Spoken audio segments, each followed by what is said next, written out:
Are you familiar with that part in a story where the protagonist has lost hope and is convinced that nobody can stop the evil that is about to take place?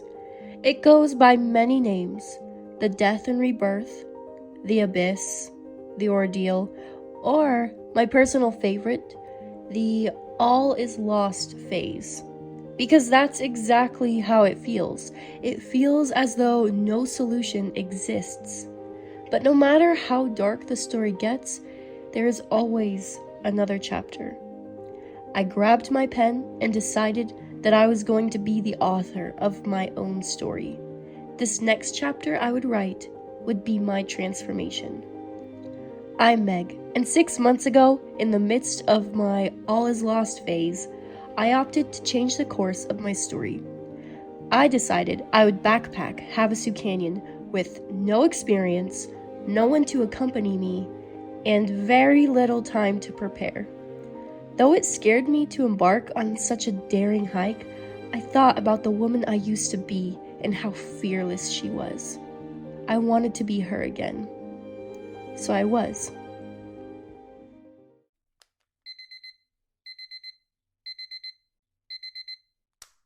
But was this adventure too big for someone who's never backpacked before?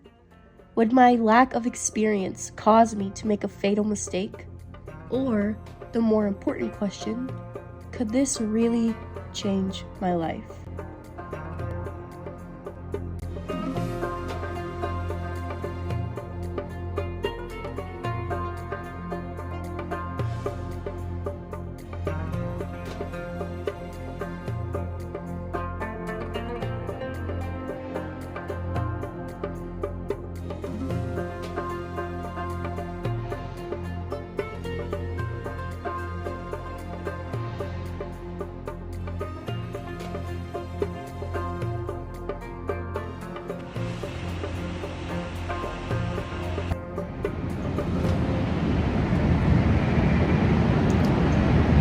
Me 4 hours from the top to get here,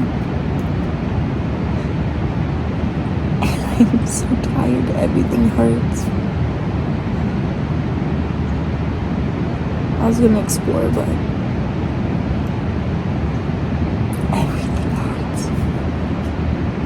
As soon as I stopped walking, I immediately missed my kids, my mom. There's no service, and it just feels weird not even being able to text them.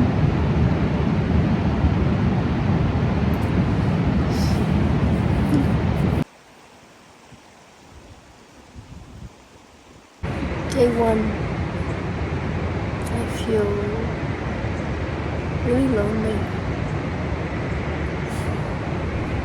I miss my kids. Miss my family. I'm just hoping tomorrow I feel better because I'm this close to just leaving tomorrow. It's that kind of pain that just consumes you, like the loneliness. Just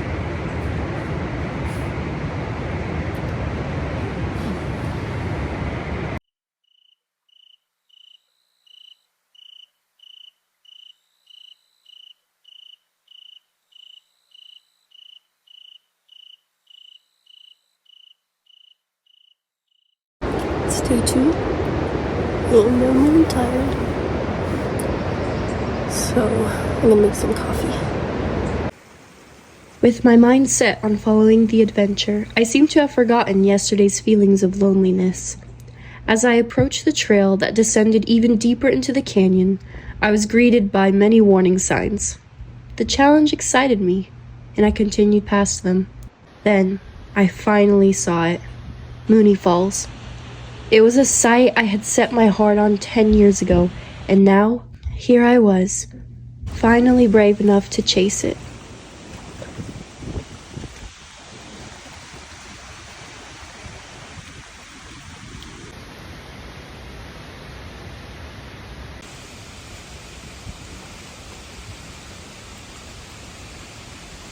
There was something about the turquoise water that ignited something within me. Though I didn't know it at the time, that ignition was the beginning of my soul stirring back to life. For 2 years, I had been living in a constant state of fear. I had lost my individuality and the ability to truly live. Survival mode had become my normal. But between the serenity of the canyon and the vast distance between me and my life back at home, it became clear how blessed I was. I had people who loved me. I had children who brought me comfort through life's hardships. I continued my pursuit toward Beaver Falls, mesmerized by the beauty that surrounded me. I encountered life within the canyon that made me feel as though I had stepped into some blissful wonderland, reminding me to never take this world for granted. I hiked alone that day, but I didn't feel alone. I felt peace. I saw myself in a different light. Instead of feeling like a victim, a feeling I couldn't shake when in survival mode, I felt proud of how I navigated through challenges.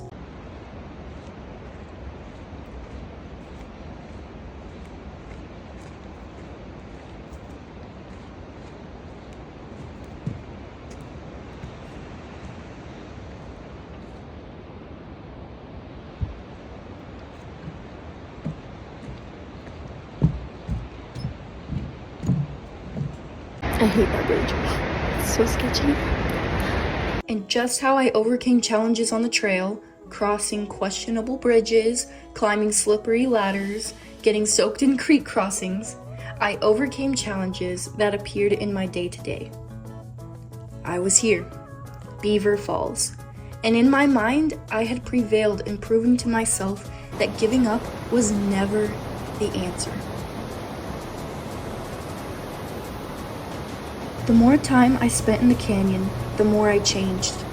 By the end of the day, I was grateful that I couldn't use my phone.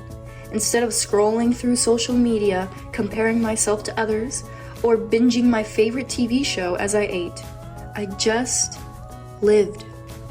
I sat quietly as I dined on my meals, listening to the water flow and the squirrels chitter. The food tasted better somehow. I could breathe. I felt secure in who I was and all the choices I had made that brought me to this spot. On my 3rd day, I was invited to join a group on some day hikes. My first instinct was to say no. What if they thought I was too quiet? What if they didn't like me? But then I thought about what this experience was to me. It was a growing experience, forcing myself to get out of my comfort zone. So I said yes. I discarded the unhelpful thoughts about myself and embraced that yes. I might be awkward, and yes, it was gonna be okay.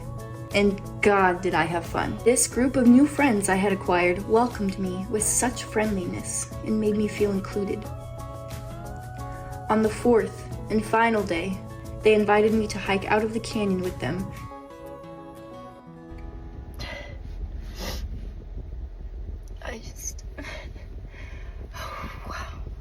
I just finished that hike and damn, feeling so emotional. That shit was tough.